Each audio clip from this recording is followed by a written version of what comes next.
Narito na naman ang mainit na balita mula sa mundo ng social media na handog sa inyo ni Madam Chika.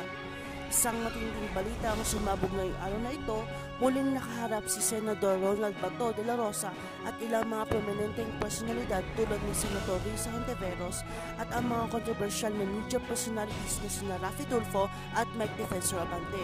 Sa isang live interview, hindi nakapagpigil si Senator Bato at sinagot ang mga paratang laban sa kanya, pati na rin ang mga aligasyon na anomalya sa kanilang mga proyekto.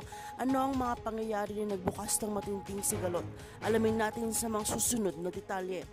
Sa isang press briefing kagabi, pinahayag ni Senator Bato de la Rosa ang kanyang matinding reaksyon sa mga akusasyon ni Raffy Tulfo at Mike Defensor Abante. Ayon kay Senator Bato, ang mga paratang na anomalya na ibinabato sa kanya ay walang basihang akusasyon. Kung may mali, ilalabas niyo na ang mga ebidensya. Hindi ako natakot, ani ni Senator Bato. Sa kabila ng kanyang pagpapahayag ng hindi pagkasunduan, itinuring ng marami na isang malupit na paatake ito laban sa mga hindi pabor na sektor ng gobyerno.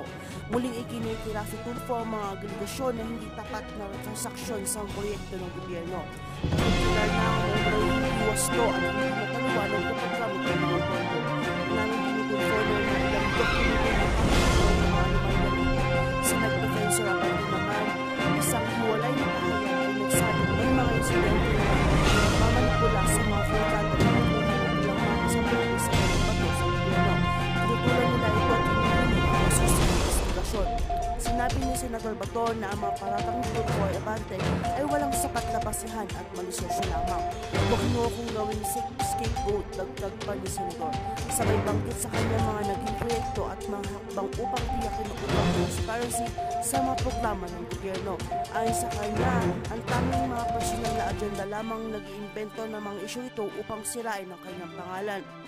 Matapos ang matinding palitan ng mga salita, inamin na Senator Bato na bagamat mahirap ang mga paratang, handa siya makipagtulungan sa mga investigador upang linawin ang lahat ng isyu.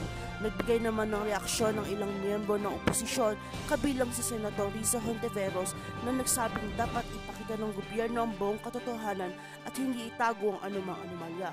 Pinalahanan din ni Hontiveros si Senator Bato na may pananagutan siya sa taong bayan bilang isang lingkod bayan.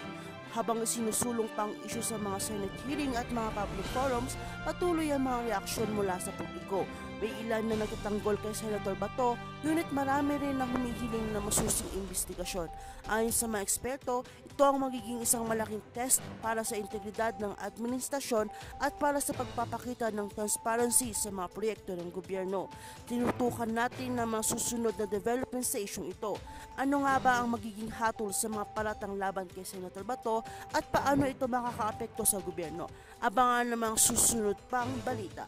By the way, this is Madam Chika at kung bago ka pa lamang sa aking channel ay huwag kakalimutang mag-like, share and subscribe para update ka sa aming bagong balita.